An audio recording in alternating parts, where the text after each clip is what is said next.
Legacy, and it was the young lion and Devin Haney versus the veteran versus the older lion Lomachenko.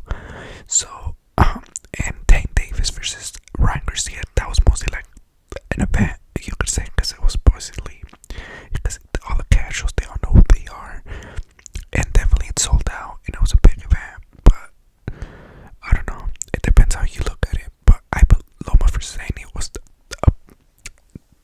better fight, man. It was amazing from round 1 to round 12. Really competitive, really high skill, really fast.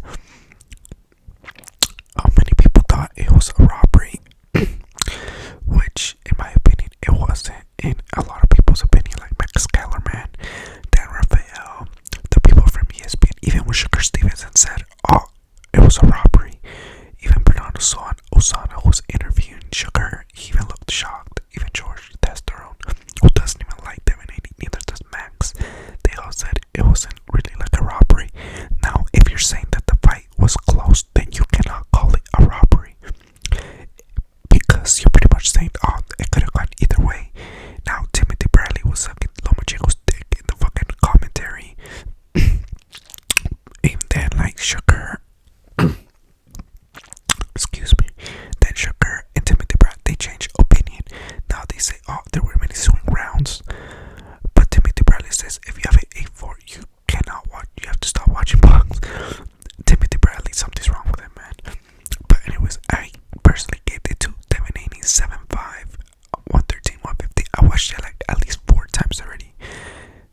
The first two times I gave it to Devin Haney 7-5. I thought, and because I rewatched the 12th round after the fight, the 12th round after the fight was over, and I thought Loma had it, but no, it was all Devin Haney. And then even Lomachenko at the press conference even admitted it, that he let the round go off, like, because he thought that he thought he was ahead in the scorecards, which you cannot do, man. I think people are calling the fight a robbery. They call the fight a robbery because Lomachenko finished strong just the last 2 rounds, but that's not how boxing is scored. It's scored per each round. But yeah, so I gave Lomachenko round 3, round 6, round 10, round 11, and I believe it was round 8. Yeah, round 8. So I know I gave Loma round 1, round 3, round 6, 10, and 11. Honestly, round 1 could have been a swing round. It depends how you look at it, because Lomachenko was being aggressive. He was being aggressive, throwing more punches, but Devin Haney as well. But he was mostly using his defense. Like Loma, he wasn't really connecting that well. He was being aggressive, but he wasn't really landing his punches. So the way, it depends how you want to look at it.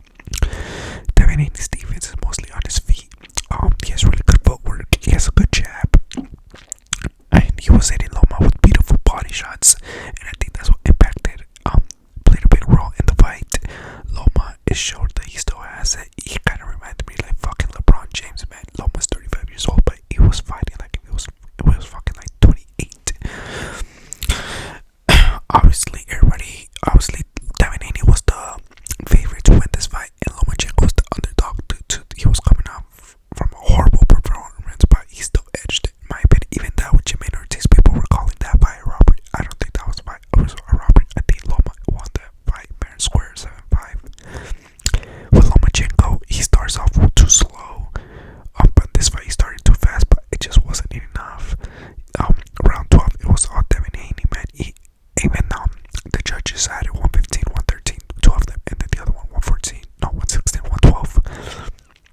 Even though, because he gave the 2 rounds to Devin Haney, but if you look close to it, you can clearly see some of Loma's punches were missing if you really pay attention to it. But I still give it to Loma either way. If that judge had it 115, 113 to Devin Haney, like, Devin Haney would have still won. But I guess people are just really mad because Lomachenko lost, and that was his only opportunity to become undisputed champion. But Devin Haney's the winner, man. He won. He got the job done. He's the youngest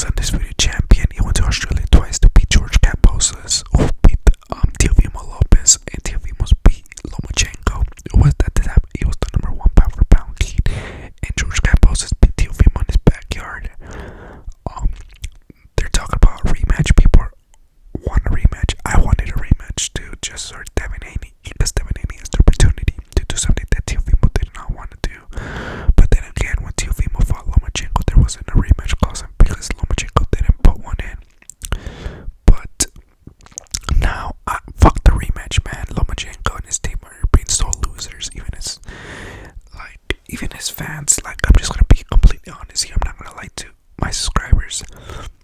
But but if Devin Haney can't get any of the big fights, like let's say like Tank Davis or Sugar Stevenson, for some reason, then for Sugar should be really easy.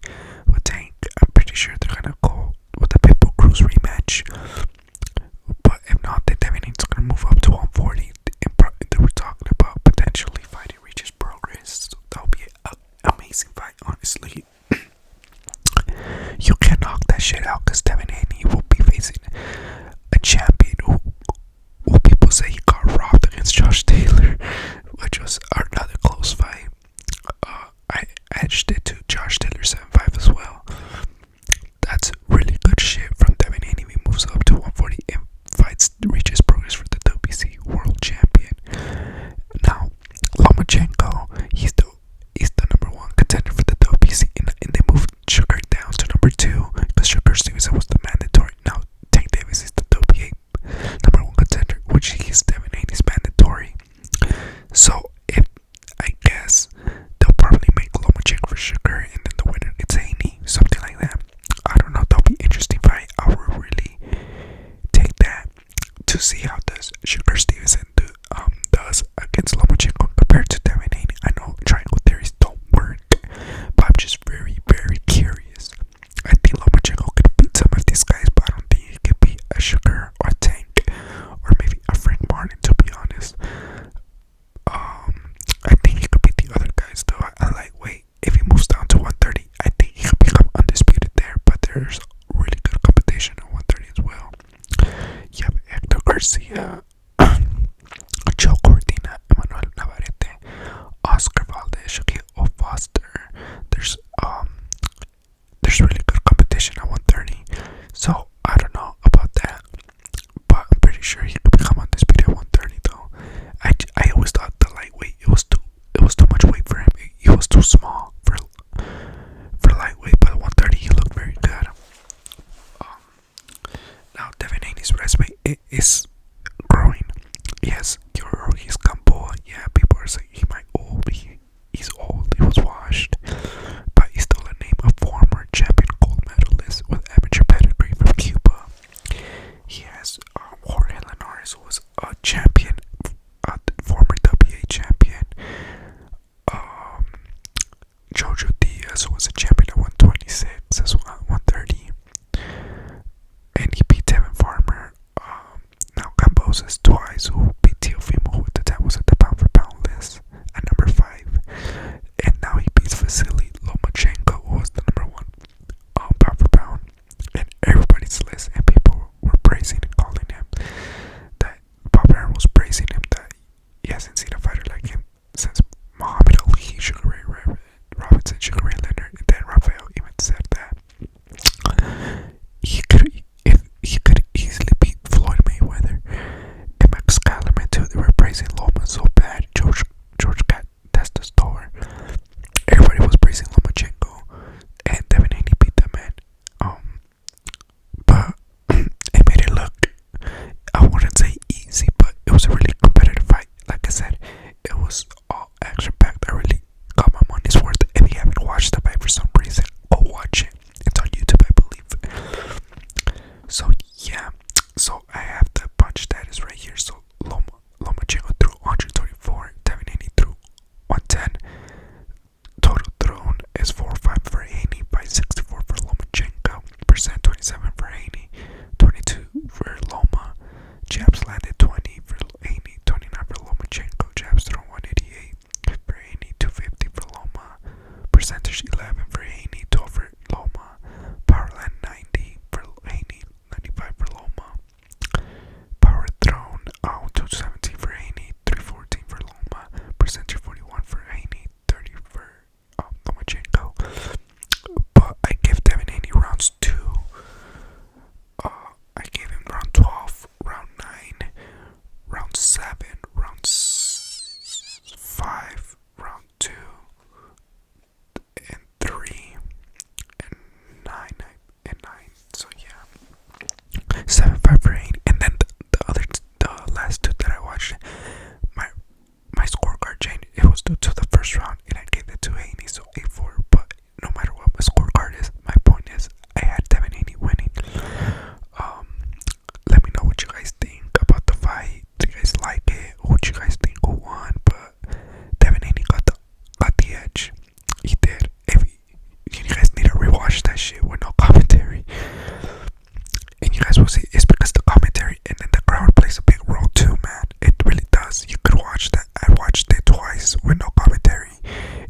having any